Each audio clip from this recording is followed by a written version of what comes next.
नमस्कार दोस्तों, आज की इस वीडियो में आपका स्वागत है। आज हम पढ़ेंगे पाठ 1 पूर्णांक का छठा और आखिरी भाग। पिछले वीडियो में हमने जाना पूर्णांकों का गुणन किस प्रकार होता है और गुणन के कुछ गुणों के बारे में। तो चलिए इस वीडियो में आगे बढ़ते हैं और देखते हैं आज हम क्या पढ़ेंगे।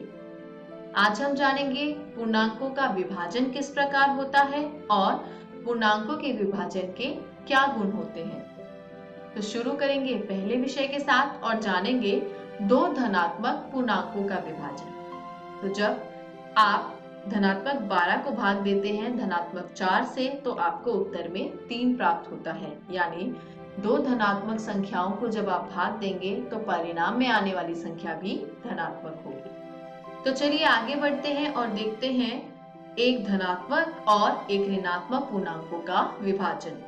तो जब आप ऋणात्मक 12 को भाग देते हैं धनात्मक 4 से तो आपको प्राप्त होता है ऋणात्मक का चिन्ह बाहर और 12 भाग दिया जा रहा है 4 से तो -3।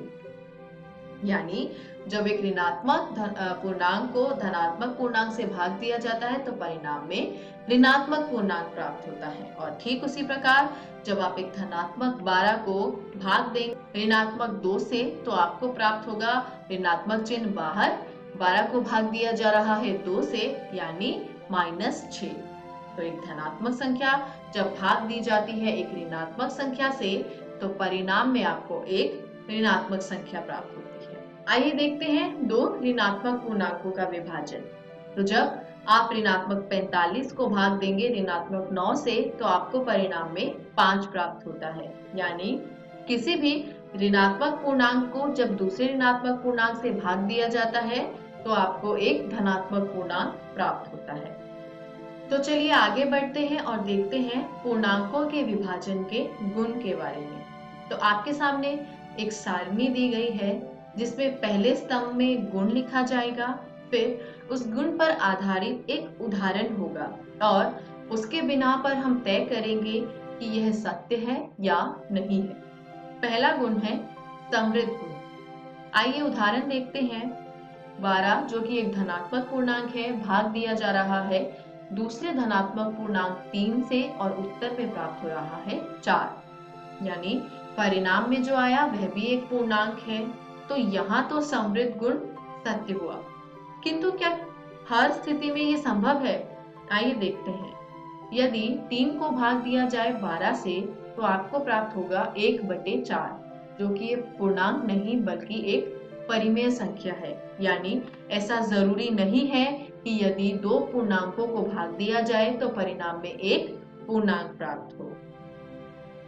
अगला गुण देखते हैं क्रम विनिमय गुण। अब यदि 12 को 3 से भाग दिया जाए तो प्राप्त होता है 4 और 3 को 12 से भाग दिया जाए तो प्राप्त होता है 1/4। यानी पूर्णांकों के क्रम में परिवर्तन आने से परिणाम में जो प्राप्त हो रहा है वह भी बदल रहा है। यानी ये जो है आपस में बराबर नहीं होंगे। यानी पूर्णांकों के विभाजन में क्रम विनिमय संभव नहीं है। आगे बढ़ते हैं, देखते हैं अगला गुण साहचर्य गुण। यदि एक ऋणात्मक पूर्णांक 16 को भाग दिया जा रहा है 4 भाग दिया जा रहा है -2 से और ठीक उसी प्रकार बाकी के जो 3 पूर्णांक है वे भी वैसे ही हैं लेकिन स्थिति में थोड़ा परिवर्तन है, तो क्या ये समीकरण आपस में बराबर होगा? आइए देखते हैं। लेकिन यहाँ पर हमें इन दो स्थितियों का उपयोग करना होगा। पहले 4 को भाग देंगे -2 से, जो परिणाम आएगा वो भाग देगा -16 को और दूसरी स्थिति में पहले -16 को भाग दिया जाएगा 4 से और जो परिणाम प्राप्त होगा उसको भाग देगा -2। तो आइए देखते हैं। पहली स्थिति में जो आपको 3 संख्याएं दी गई हैं उसको हल करेंगे आप और -16 को भाग दिया जाएगा किससे? 4 भाग दिया जा रहा है -2, इसमें जो परिणाम प्राप्त होगा। तो जब -2 भाग देगा 4 को तो आपको उत्तर में -2 प्राप्त होगा। और यदि एक ऋणात्मक संख्या दूसरी ऋणात्मक संख्या को भाग देती है तो उत्तर में आता है एक धनात्मक पूर्णांक। यानी 2 जब 16 को भाग देगा तो आपको प्राप्त होगा 8। ठीक उसी प्रकार अगली स्थिति आपके सामने कुछ इस प्रकार है। तो आप -16 को जब 4 से भाग देंगे, यानी एक धनात्मक पूर्णांक भाग दे रहा है एक ऋणात्मक पूर्णांक को, तो आ रहा है -4।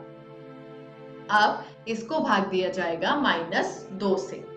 अब जब दो ऋणात्मक पूर्णांकों में भाग होता है तो परिणाम में एक धनात्मक पूर्णांक आता है। तो -2 जब भाग देगा -4 को तो उत्तर में प्राप्त होगा 2। अब हमने देखा कि ये तो आपस में बराबर नहीं है। क्यों? पहली स्थिति में उत्तर आ रहा था 8 और दूसरी स्थिति में उत्तर आया 2, यानी पूर्णांकों के विभाजन में साहचर्य जो है वह सत्य नहीं होता। तो इसी के साथ आज के इस वीडियो को समाप्त करते हैं और इसी के साथ आपका पाठ भी समाप्त होता है। तो चलिए संक्षेप में देखते हैं आज हमने क्या सीखा। आज हमने सीखा पूर्णांकों का विभाजन और पूर्णांकों के विभाजन के गुण।